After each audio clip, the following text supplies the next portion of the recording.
Oh, hi. Oh, dear. Okay, so I've been away for a few days, but I think it's about time we took a look at a few more freaks. Let's get into today's video. Oh, no. I'll alert the media.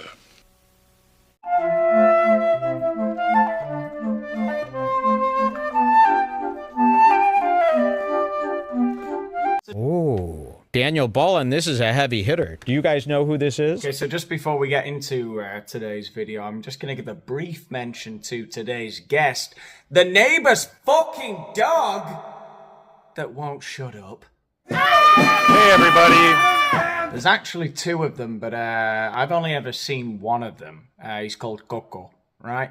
And he's not even a Chihuahua. When I say not even a Chihuahua, have you ever seen those, like, little mongrels that wander around villages and housing estates?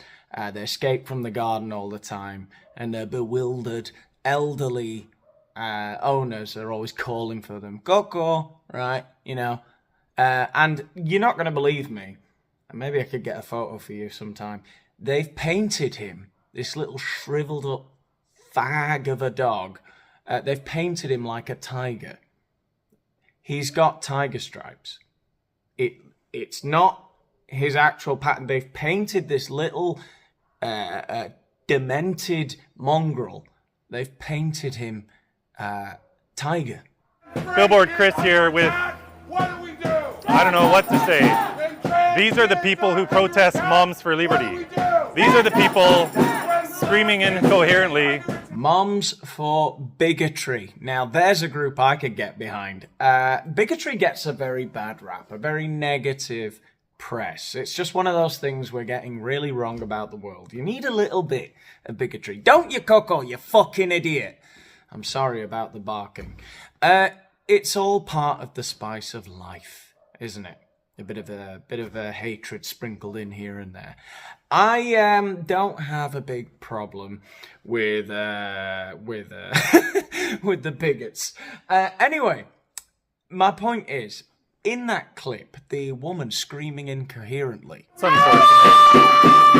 Now, I actually covered her in a recent video of mine when she assailed Alec Baldwin in a cafe.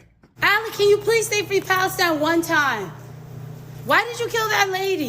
That's right, it's Crackhead Barney. Now, I, like most of you, when I saw that clip of her harassing Alec Baldwin in a cafe, I was uncomfortable. I didn't enjoy that. However, my mind was swayed. My opinion changed of Crackhead Barney slightly when she went on the Piers Morgan show. Can I take you back, if I may, to what you did to Alec Baldwin? Can you explain why you did it? What did I do to Alec Baldwin? Pierce, do you see the damage that Alec did to me? Do you see the damage? Look at my arms. Look at my arms, Pierce. Look at my neck.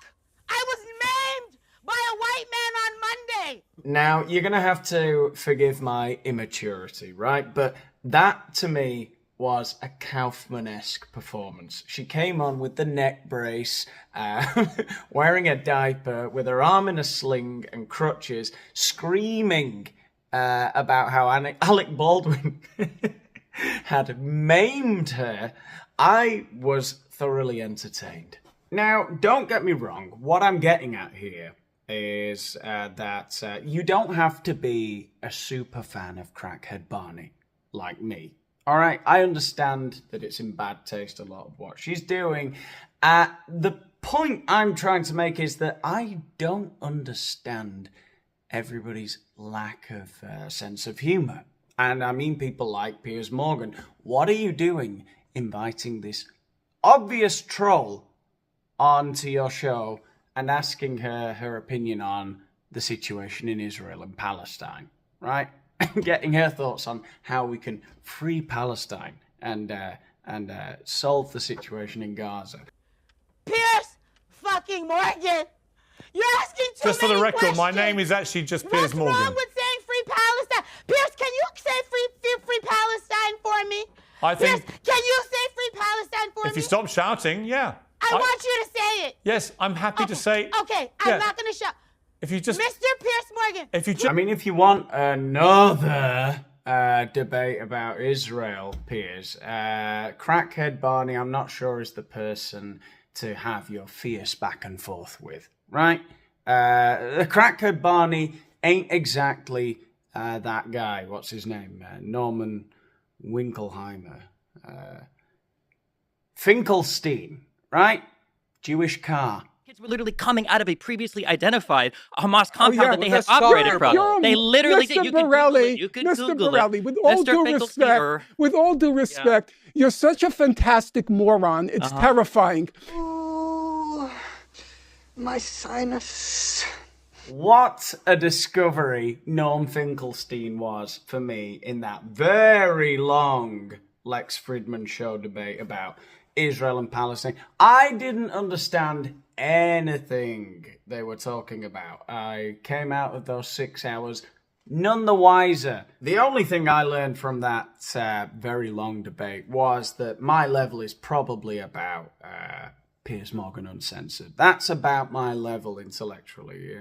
I got over my pseudo-intellectual aspirations around 2018, you know, when my second child was born. That's about the moment when your dreams die, you know. I'm not going to live vicariously anymore through these podcasters like Lex Fridman talking about computers and how cool they are and jiu-jitsu, right? I'm never going to have a PhD in computer science from Harvard.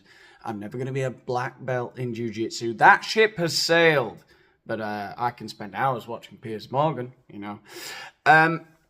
Anyway, the point is... Oh, and I could definitely watch another 6 hours of Norm Finkelstein wrongly calling poor old Destiny there. Wrongly calling him, Mr. Borelli, you are such a moron. He's not called Morelli or Boneri or Borelli or whatever he's called. His name's Stephen Bonnell, I think. That's neither here nor there. There is a point to this video. Billboard Chris here with, What do we do? I don't know what to say.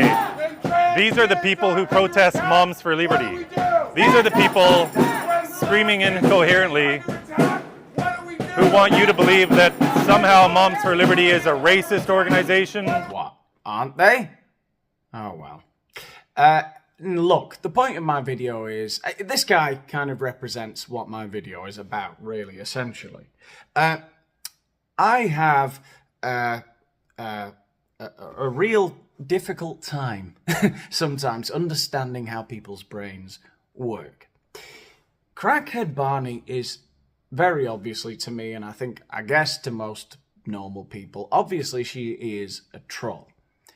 She is putting on a performance, and nobody should take that seriously. You can hate it, absolutely, you can hate it, disagree with everything she's doing, I get that, but you wouldn't, I hope most of you wouldn't want to engage with a person like that and try to pin them down and get to the nuance of their points. There is no nuance, there is nothing to hear, it's just a clickbaity sort of shock value character that this woman has created, right?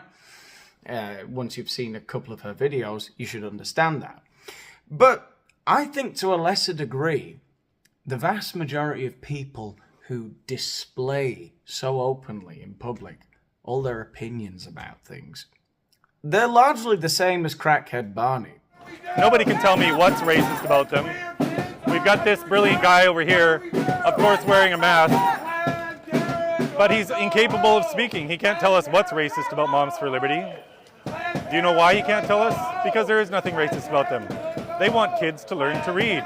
They want black kids to learn to read. They want black kids to be able to read. Don't play their game. These people who are out banging the drums in the street are lunatics. You cannot continue to take them seriously. It's like all the UCLA students. They think they're in Hamas. They're playing dress up. There is no reasoning with these people. Send in the riot police. Do not advocate for civilized discourse on the Daniel Boland show. Tear gas, rubber bullets, smoke grenades. For some reason, only 30-odd% of black children in the United States of America in grade 4 are proficient at reading. This is a disgrace. Now, my advice, you can take it or leave it, but memorizing stats like that doesn't go down too well at dinner parties. Often, I have found, because other people do it, and I disapprove. Look, you can memorize all of the FBI stats that you want. Go nuts. Knock yourself out. But just know that most of the time when the memory of those stats gets triggered, it's because somebody is looking to get offended. They are deliberately antagonizing you and getting you into one of those arguments that you just, you don't need to go there, okay? And then there's a whole lot of other people who you're just going to scare, all right? It's really not for everyone, that kind of debate. They're just going to come away from it scared and shocked and appalled. And we talked for a long time, and it was mostly on racial classifications, head measurements, and so on. Look, the point is, as with many of my videos, chill out, all right? We can't be having all of these really emotionally charged political debates all the time. Most people are just trolling you, all right? Calm down. And anyway, we'll end the video with a little clip of a guy explaining probably one of the reasons that only 34% of black kids are proficient in lesbian dance theory, or whatever the guy was saying there in the previous video. Why would you put a kid in a room behind a desk when the sun is out for their whole entire childhood? Look, we all hate seeing kids inside on a sunny day, sat behind a desk, but what's your solution? This is my problem with all of these inspirational TikTok videos. We need solutions, okay? So I imagine in this guy's head, he's seeing all the kids running around a field, frolicking amongst the rye, but who's going to catch them, eh, Holden? It's if you've ever taken a big group of kids outside on a sunny day, 2 hours is about how long they last before they all start killing each other. You know, they don't know what to do. It's anarchy. They need, civilization and shit. Not put them in front of water or ocean or anything that inspires them. Yeah, that's why they're not learning to read. We should be sending them off to look at the ocean every day. That's why they are failing school, okay? Have a good day at the ocean, honey.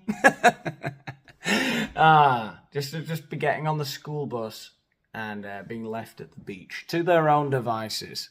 That's basically Montessori, isn't it, I think? Dim lights.